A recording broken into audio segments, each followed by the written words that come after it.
We all want to leave an impact. That whatever we do means something at the end of the day, that we will be remembered. But if you think about how our ancestors lived for millions of years, they hunted and they picked whatever they wanted to eat. And when night fell, they sat around the fire and they shared their stories.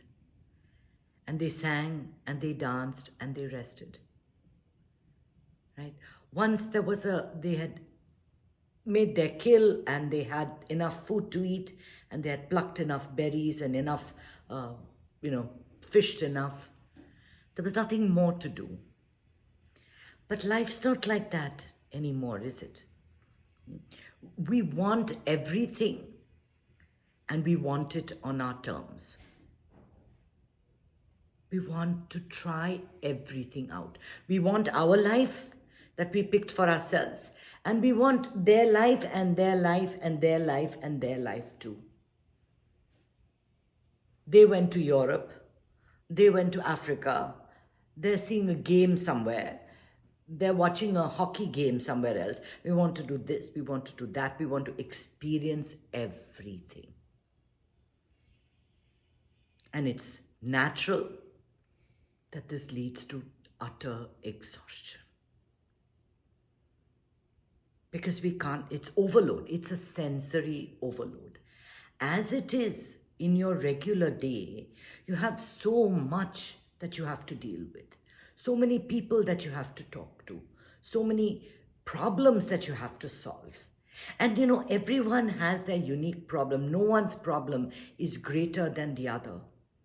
Someone's talking about how, in a website, if we change this word to that word, we're going to make 10,000 more in sales.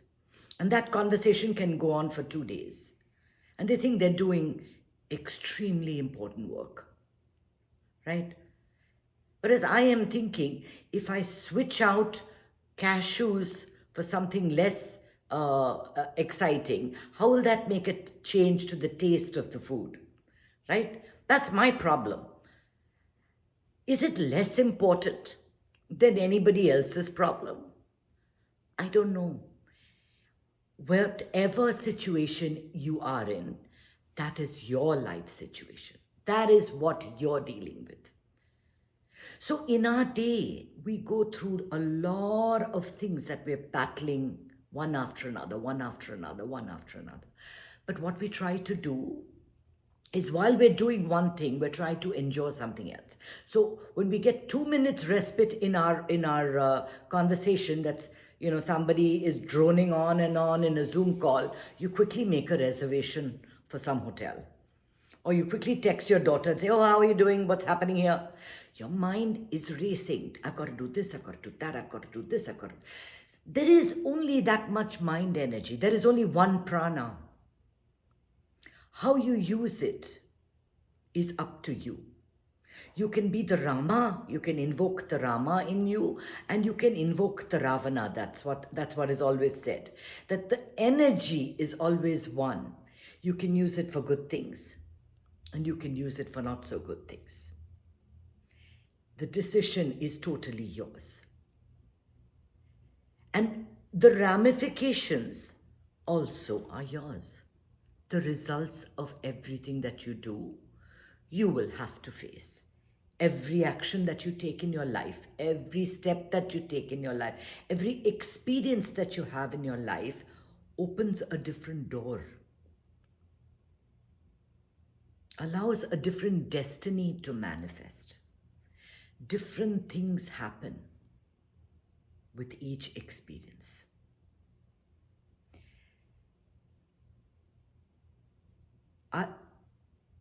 The world that we live in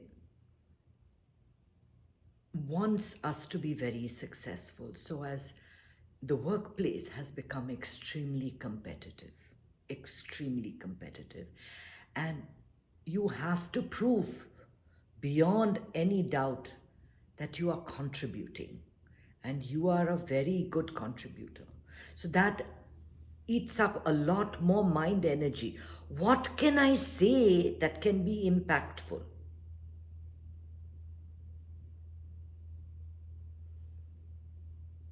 But everything that you say or you do emerges out of silence. There is a point at which you come back to your source and then it emerges. I always give the example of a shot in tennis.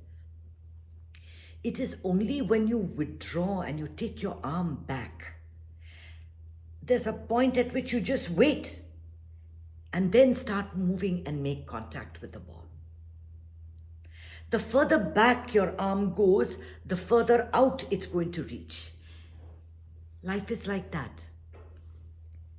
If you retreat into the sanctuary of the source through meditation, where there is no mind, there is no pressure, there is no reason to do anything, there is nothing to be gained, that builds your reservoir of ideas. Everything comes from the source. And the more we try to do, the more exhausted we get. We want to do everything and we want to do it at once. Try this for a change. Try doing one thing and one thing only. So if you're cutting vegetables, then that's what you do. You don't cut vegetables as you talk to friends, as you do something else, because it takes away the nutrition, the prana from the dish that you're cooking. Whatever you do, you give your full attention to. You do everything one at a time. So if you're sending an email, send an email by all means. If you're texting a friend, text a friend by all means. But one item at a time. Move your attention with all awareness from one activity into another activity, into another activity. Those of you that do yoga classes, if you have an excellent yoga instructor who seamlessly moves you through the class, you won't even remember how you got from the beginning to the end till you reach that shavasana, that last pose. And then you're like, oh my God, I'm exhausted.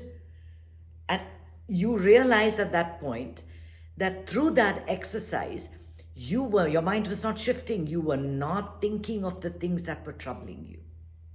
You left it all behind in a little box, outside the yoga class or outside your door or before you got onto your mat.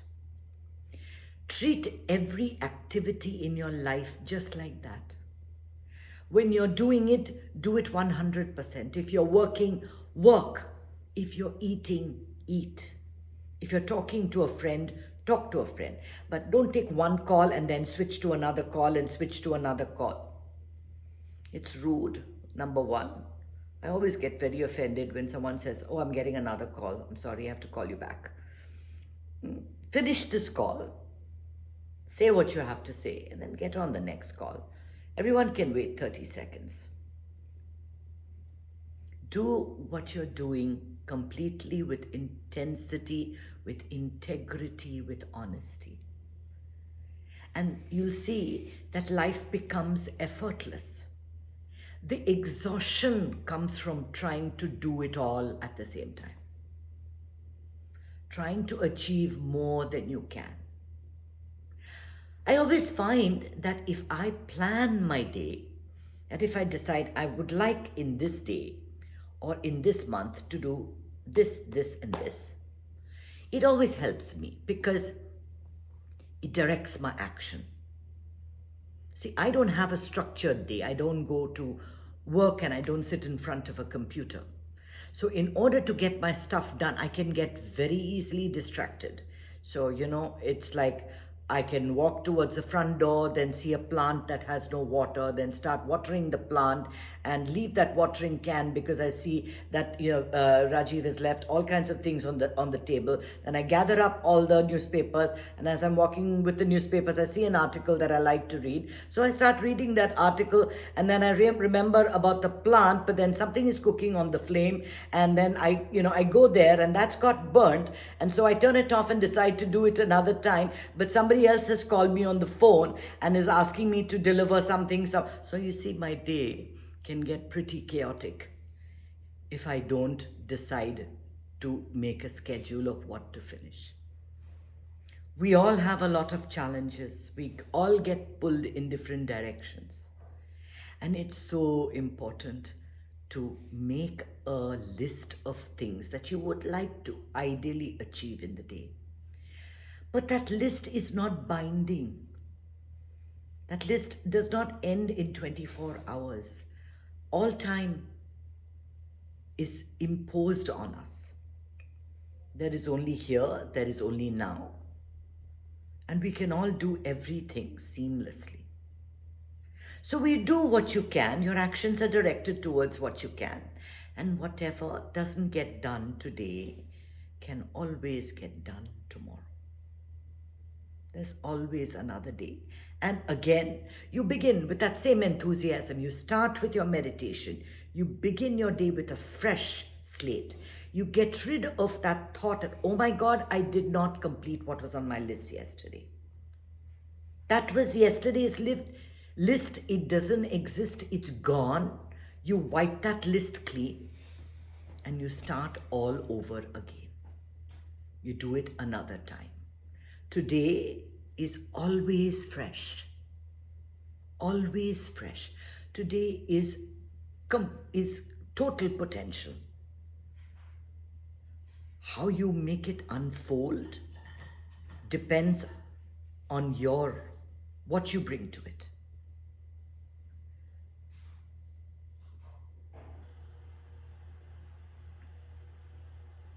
We put too much pressure on ourselves.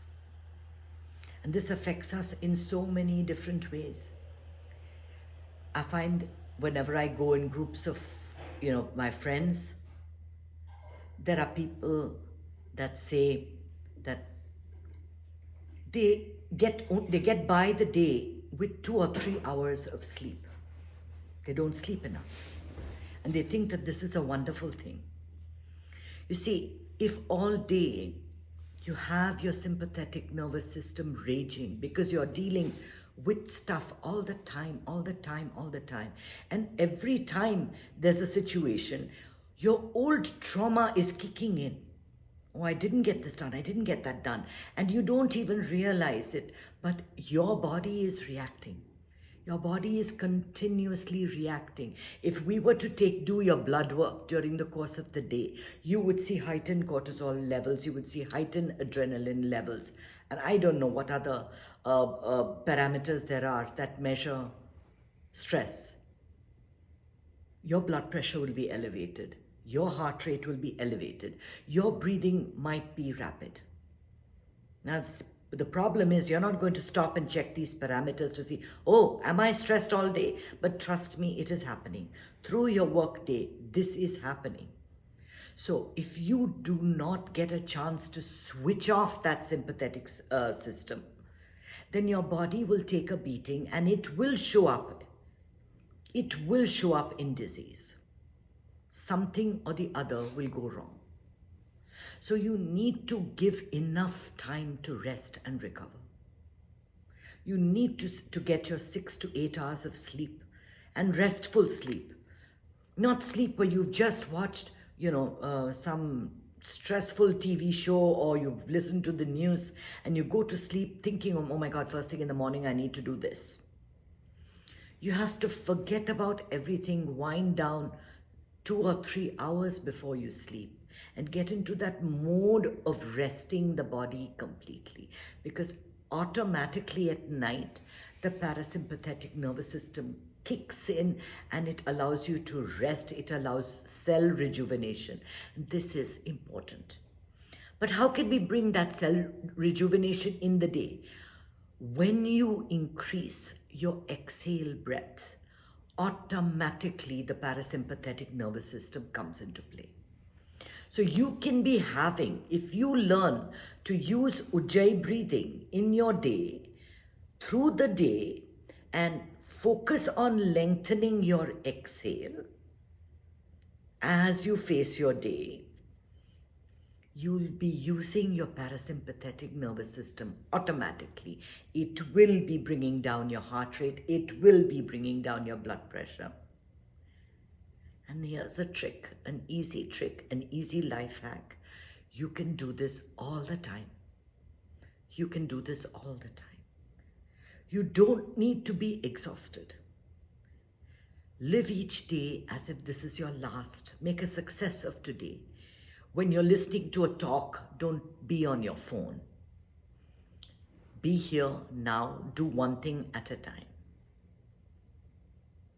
Focus your attention on one thing and one thing only. And only then will you benefit. Else it's all going to be as scattered as the attention you give it. You think you're working all the time, but you're not. You're not. You think you're doing anything all the time, you're not. Your attention is constantly scattered. And if you don't give the right things in your life muscle, if you don't give the rest and recovery portion of your life muscle, it will cause disease. It will end in mental breakdown, in depression, in panic. You'll feel that the smallest thing will cause you to get upset and depressed and wondering why life is not treating you well. We've got enough going as it is. But life is beautiful. It has a lot to offer us. All you need to do is do each thing with full attention, full attention. Give it everything, 100%. Be present. Be here now. Om Namah Shivaya.